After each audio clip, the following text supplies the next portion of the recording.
যদি ভিতরে ঢুকেন আমরা ছেড়ে দিতে পারবো, আমরা চলে যাবো, মারা যাবেন আপনারা। সেইটা মাথায় রেখে আমাদেরকে সাহায্য করুন আপনারা। কেউ ভিতরে ঢোকার চেষ্টা করেন না। আমরা এখানে পাহাড়ে আছি, আমরাই দূরে দূরে থাকতেছি। ভিতরে এই মাত্র এখন আগুন জ্বলতেছে, অফিস গুলিতে এখনো সাউন্ড গ্রেনেডগুলো রয়েছে। আপনারা কেউ ভিতরে ঢোকার চেষ্টা করেন না, আপনারা কেউ ভিড় করেন না, এখানে কেউ ভিড় করেন না। সাউন্ড গ্রেনেড অনেক কিছু আছে, ওইগুলো আগুন লাগলে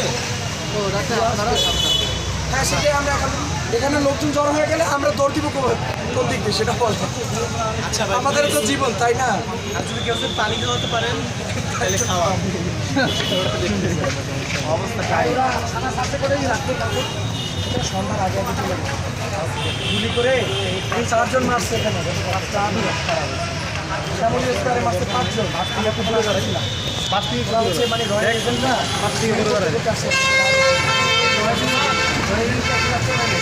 না 50 জন আটক আছে সবার ক্ষেত্রে।